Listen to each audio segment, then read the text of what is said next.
그 앙부일구하고 비슷한데 물시계에서 해시계, 별시계 등 다양한 시계들이 제작되고 사용됐던 조선.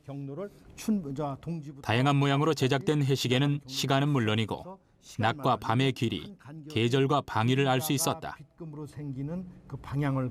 비교적 쉽게 만들고 보기에 간편해 가장 많이 제작되었다. 그중에서도 앙부일구는 세종시대부터 꾸준히 만들어진 대표적인 해시계다. 오목한 해시계의 한가운데 있는 영침의 그림자로 시간을 측정했는데 세로선은 시간을, 가로선은 절기를 나타낸다. 시간이 얼마만큼 정확한지 해가 강렬한 낮 시간에 맞춰 실제 앙부일구로 시간을 재보기로 했다. 정확한 방위를 설정하고 시간을 측정하기 시작한 해시계.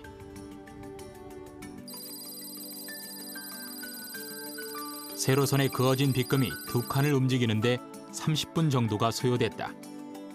한 칸이 대략 지금의 15분 정도에 해당되는 것이다. 조선 후기에 제작된 앙부일구는 하루가 96각으로 나눠져 눈금이 새겨져 있다.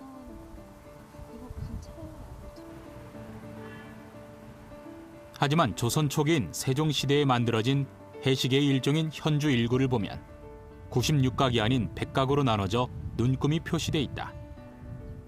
시각법이 달라진 것이다.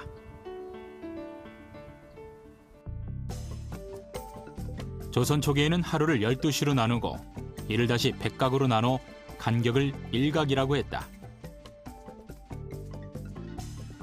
이에 따라 보통 1각이 현재의 14.4분 정도가 되어 하루로 봤을 때 정확하지 않은 지점이 나타났다. 조선 후기에는 서양의 시언력이 들어오면서 하루를 96각으로 나누었다. 이렇게 하면 1각이 15분을 이루며 시와 각이 구분점이 어긋나지 않고 정확히 맞아떨어진다.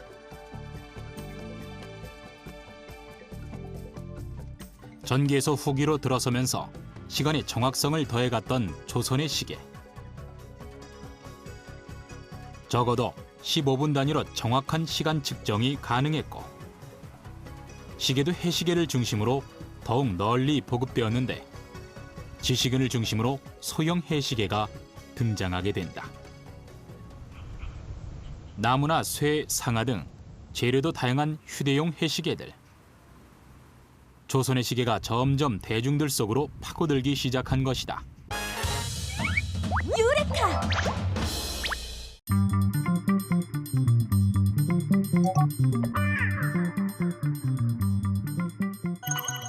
축구에서 빠질 수 없는 것은 바로 공인데 세계인의 축제인 월드컵이 열릴 때마다 과학적으로 변화를 거듭하고 있는 공인구.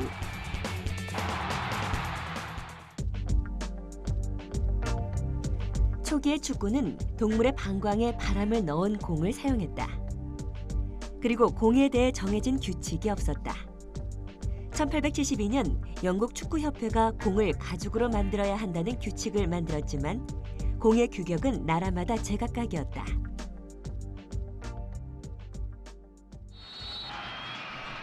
(1960년대) 초반까지는 공을 찰 때 통증을 느끼게 했던 무거운 가죽 축구공이 사용됐지만 후반부터는 고기능성 경기구로 새롭게 개발되기 시작했다.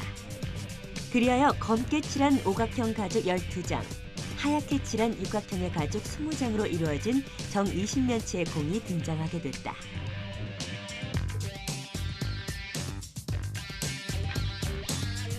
그 공이 1970년 멕시코 월드컵에서 사용된 최초의 공인구인 텔스타인데 공인구는 경기의 갖가지 시비를 없애기 위해 사용하게 됐다.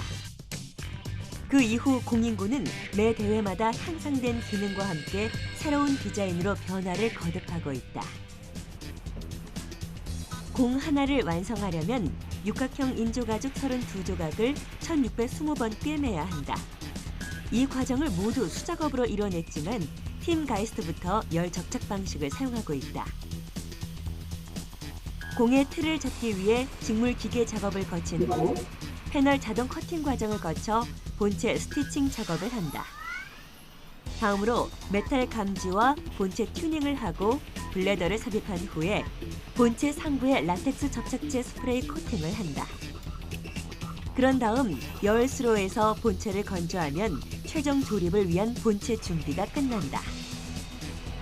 모든 제작이 끝나면 공인구로 적합한지 여러 가지 테스트를 거친다.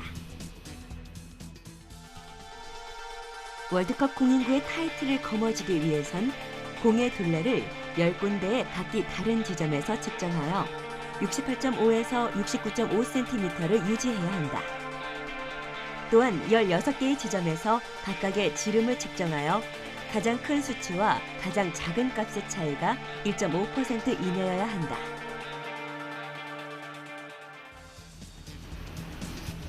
경기에 큰 영향을 미치는 공은 그 무게가 420g에서 445g의 범위로 만들어져야 하며 물에 완전히 노출된 상황에서도 수분 흡수로 인해 증가된 무게가 10% 이내가 되도록 방수 능력이 있어야 한다. 이토록 작은 공 하나에 변화되는 특징 덕분에 선수는 물론 응원하는 사람들의 마음까지 천국과 지옥을 오가는 것이다. 유레카!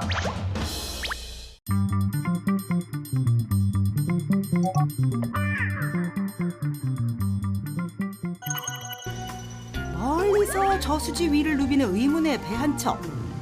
시원하게 물살을 가르며 등장하는 모습이 예사롭지 않긴 한데 과연 이 장난감 배의 정체는? 지금 뭐 하고 계세요? 보시다시피 낚시터니까 낚시하죠. 낚시요? 예. 아니 낚싯대도 없고 이거 그냥 조종기잖아요. 보세요. 사람만 먹는가 본데 낚시터에서 낚시 말고 뭐 할 거 있시오? 낚시가 가능한지 확인해보기 위해 저수지에 모형배를 띄워보긴 하는데 너 정말 낚시할 수 있겠니? 배 후미에 달린 것은 분명 낚싯대. 다른 낚시꾼들도 궁금한지 모두 이목이 쏠리기 시작하고 에이, 그래도 낚싯대가 낫지. 저걸로 어떻게 고기를 잡겠어요? 장난감 같은 걸로. 쉽게 믿지 못하며 모형배만 쳐다보던 그때 가만히 있는 보트에서 낚싯대만 움직이는 모습 포착. 입질 왔어. 뭐 물었다. 뭐야 이거? 뭐 물은 거야? 흔들리는 낚싯대와 함께 무트로 돌아오는데 배 뒤에 따라오고 있는 것은 바로 물고기. 예. 붕어. 우와. 야, 뭐야? 월척붕어 한 마리 획득. 뒤이어 또다시 배에 끌려오는 물고기 한 마리. 살짝만 봐도 엄청난 크기를 자랑하는데 거대한 물고기의 정체는 바로 가물치. 엄청 커요. 단순한 모형배가 아니라 낚시와 첨단 무선통신 기술이 결합해 만들어낸 RC 피싱보트. 보트를 직접 제작했다는 마니아를 따라가 보았는데 이곳이 다 제가 작업하는 공간입니다. 피싱보트에 사용되는 다양한 부품들과 여러 개의 선체가 보이고 카본으로다가도 만들었었고요. 왜 자동차들 카본 아시죠? 노란색도 한번 만들어봤었고 노란색으로도 선체. 그러니까 이거 만든 지도 또 한 8년 됐네요. 그럼 배를 예. 직접 만드신 거예요? 예, 제가 다 만듭니다. 제 손이 안 가는 게 없습니다, 이 배는. 직접 RC 피싱보트를 디자인하고 만들기까지 한다는 김종문 씨. 그 열정이 대단한데요. 여기서 이제 선체를 뽑은 다음에 이제 다음 공정으로 가서 여기다가 이제 그 배가 움직일 수 있게끔 이제 기계적 장비를 안 치는 일을 할 겁니다. 피싱보트에 사용되는 전동 릴부터 무선 주파수 장치나 모터 등을 배 내부에 장착. 배 안에 이제 전동릴이 들어있어서 줄을 이제 감았다 풀었다를 할 수가 있고 챔질이라서 들어줘야 되는데 그 기능도 또 할 수가 있습니다. 혼자서 전동 릴이 움직이고 낚싯대도 움직이고 스마트 피싱 맞네.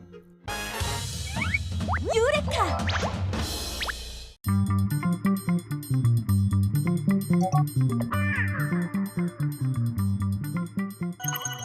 땅에 사는 동물 중 가장 큰 동물은 코끼리입니다.